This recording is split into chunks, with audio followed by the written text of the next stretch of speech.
நீங்க சொன்ன மாதிரி பேலன்ஸ் இருக்கிற அந்த 10% எந்த மாதிரி ஆல்டர்னேட்டிவ் அசெட்ஸ்ல இன்வெஸ்ட் பண்ணலாம் மேம்? இந்த 70-20-10 இந்த அசட் அலோகேஷன் ஸ்ட்ராட்டஜியில் அந்த 10% நம்ம பார்த்தோம் இல்லையா அதர் அசட்ஸ், அதை வந்து நீங்கள் கிரிப்டோலையோ இல்லை ப்ரைவேட் இக்விட்டிலையோ இல்லை இன்ட்ராடேலையோ பண்ணலாமான்னு கேட்குறீங்க. இது பொறுத்த வரைக்கும் ஒரு ஹை ரிஸ்க் எடுக்கிறவராக இருக்காங்க அப்படின்னா பண்ணலாம்.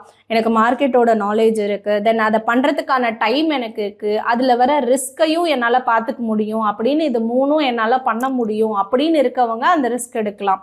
இல்லை எனக்கு ஒரு மாடரேட்டான ஒரு இன்கம் வந்தால் போதும், எனக்கு அது கரெக்டாக இருக்கும், நான் கொஞ்சம் ரிஸ்க் எடுக்கிறேன், எனக்கு அது மாடரேட்டான இன்கம் கொடுக்கணும் அப்படின்னு நினைக்கிறவங்க இதை அவாய்ட் பண்ணிவிட்டு முன்னாடி நம்ம பார்த்தாப்புல அதர் அசட்ஸ்லேயே இன்வெஸ்ட் பண்ணிக்கலாம்.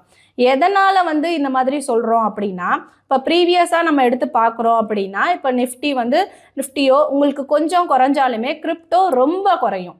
அதே மாதிரி கொஞ்சம் நிஃப்டி ஏறினாலுமே கிரிப்டோலாம் ரொம்ப அதிகமாக ஏறும். ஸோ இந்த மாதிரி அதில் ஹை ரிஸ்க் இருக்குது. அதனால இது ஒவ்வொரு இன்வெஸ்ட்மெண்ட்டுக்கு ஒவ்வொரு இன்வெஸ்டாரை பொறுத்து இது மாறும்.